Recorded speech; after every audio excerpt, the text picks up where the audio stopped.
Hey guys, welcome to Technibility. I'm Berge. We have an iPad 4 running iOS 6 and an iPhone 5S running iOS 7.0.1. So the iPad 4 did have iOS 7 on it, but we were able to downgrade it back to iOS 6. But don't ask us how we did that because it's no longer available. At the time that it was available, we went ahead and downgraded. We do have a video of iOS 7 Gold Master running on the iPad 4 on our channel, so you could check that out.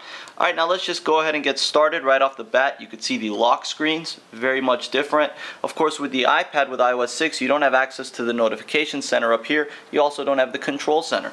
And you don't have the ability to actually swipe over anywhere on the display to actually unlock the screen. You would actually just have to use this little slide. And of course, if you have a password, you can go ahead and put that in. Whereas with iOS 7, clearly you have either the Touch ID sensor, you have the camera here which you can access, control center, you have the notification center which you can gesture back and forth to read your various notifications. If you swipe your finger over to the left, nothing happens. If you swipe your finger over to the right, you can unlock the display, or you could just put your finger here on the home button and get that to work here. And you can just unlock the device by using the Touch ID sensor. So you could clearly see the difference here with iOS 7 and with iOS 6. Obviously here with iOS 7 you have the whole emphasis on animations, you have the whole emphasis on minimalist feel and look, and you can see that just by viewing one of the folders. For example, there's really no background to it. It's transparent. So it's transparent based on the wallpaper that you have. And the way that works, it's consistent across the board. So for example, you can see the text is white, or the text is black because the background's white. However, if I was to go to settings and I was to go to wallpapers and brightness, and I was to set the wallpaper to one of these dynamic wallpapers, which I like to call a live wallpaper, you can see it changes the text to white. So based on the color of your background, the text color will change. So now it's white. And obviously you have Spotlight here now by swiping down on the home screen.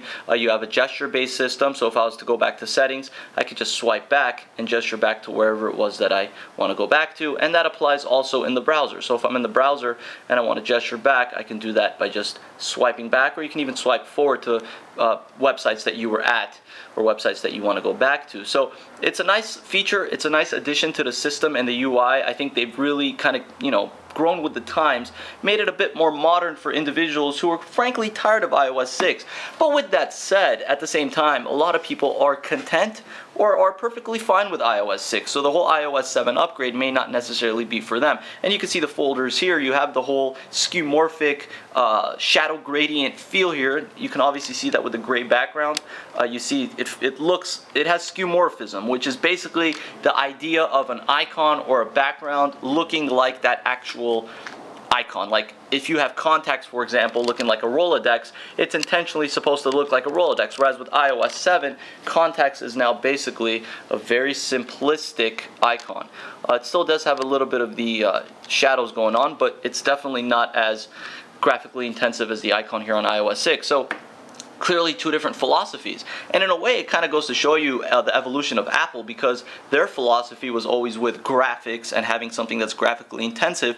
Rather, they went with a minimal look, but at the same time, they kept it very graphically intensive. And you could see that basically by clicking on an icon and viewing the animations here on iOS 7. You got that nice zooming in, zooming out look and feel. And you got that here with iOS 6 as well, but it's just not as animation heavy, I guess is the word I'm trying to use here.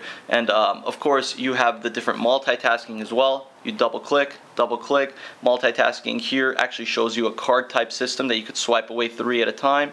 All right, and here you can just kind of push on an icon and X them out, as many as you want at a time. So you can see how that works. And if you want to access, say, your music player, you could just swipe over. You got your music, you got auto rotation, you got brightness, and you got sound. Now with iOS 7, if you just swipe up here from the bottom of the screen, you got what's called the control center now. So the control center is various toggles that Apple feels you're going to use the most. This is not customizable, but it's not customizable on iOS 6 either. But you can see right off the bat, you got flashlight, calculator, camera, etc. So it's a good system. It's there for convenience. I think it is convenient. I've used it, but there are certain things such as calculator that I'm not really fond of. And obviously if you swipe down up here, you can see the notification center.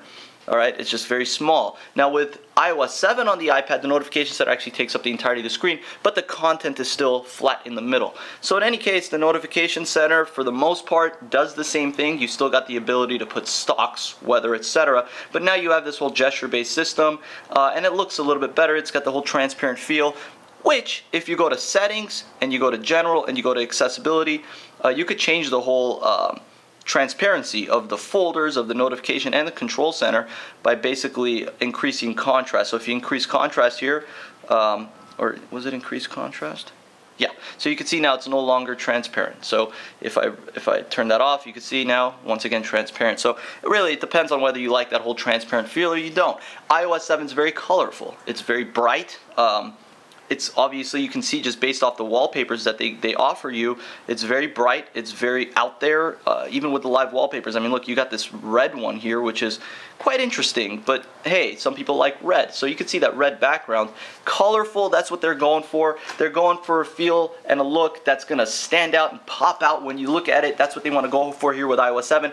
iOS 6, on the other hand, is kind of just saying, hey, look, I work, I look good, I pop out at you, and whatever you need is there. So it's two different philosophies, and a lot of people have been complaining about iOS 7 making them dizzy and whatnot. I don't know if I necessarily buy that, but it could be true. But a lot of people aren't susceptible to change. So to a certain extent, some people may not like it because they just don't like the whole change factor. Now, if you look at the keyboards on both, you have a transparent keyboard here on iOS 7, and with iOS 6 you have their gray keyboard.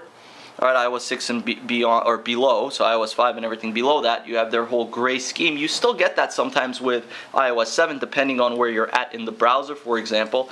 Spotlight, obviously, you can see again, it's transparent, it's gray. Spotlight here on iOS 7 is located on the left of the display.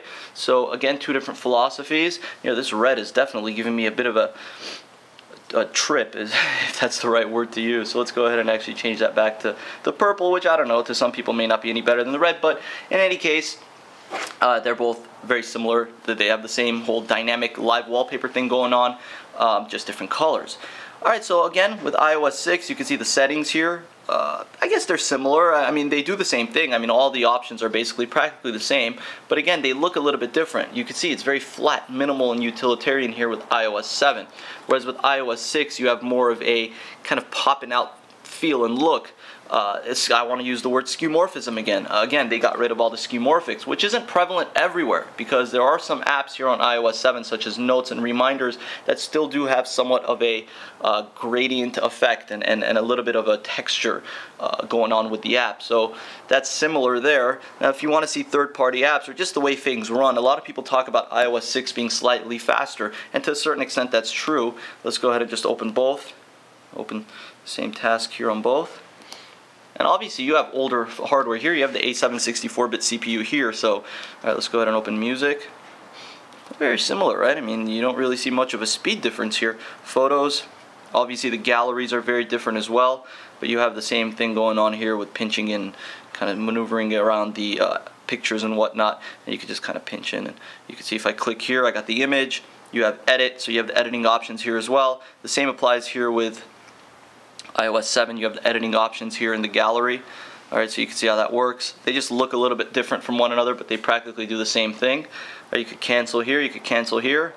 And again, I can just pinch in and close the picture out. You have the ability to create folders on both platforms, so that's available. If you exit out, again, it's about the same speed. Now, looking at the camera software, obviously I'm not going to compare the two cameras. Camera software is very different. Obviously here with the iPhone 5S with iOS 7, you can just pan through, panorama, square, photo, video, slow motion, which is their new feature. And here with iOS 7, or iOS 6, you can click right here and get the front-facing camera.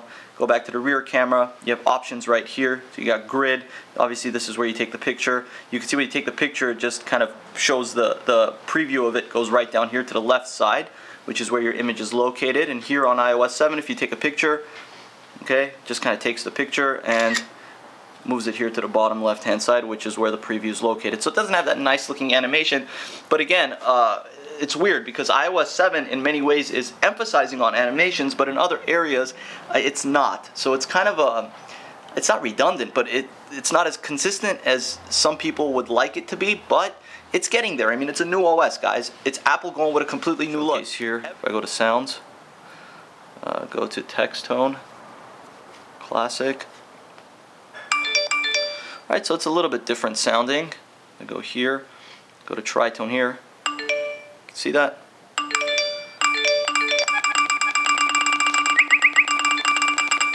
Okay. So that's a little bit different. The contacts are clearly different. A lot of the apps, of course, again, look a little bit more modern on iOS 7. If you were to run games, for example, the games run exactly the same. I mean, really, third-party apps haven't been changed. You can see DuckTales here on both, for example. Woohoo!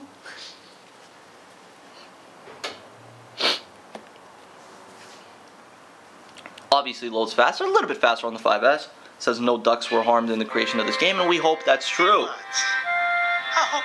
Hey, me lucky dime. Wayne's, it's a duck blur. Try again. Oh, no network. Play offline.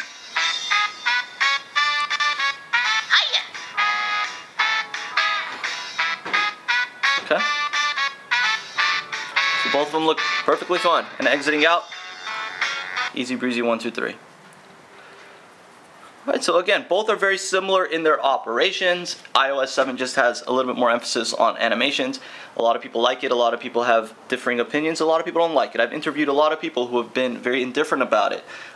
So it really depends on what you're looking for. Now the problem is, for most of you who have updated to iOS 7, it's practically impossible to downgrade back to iOS 6.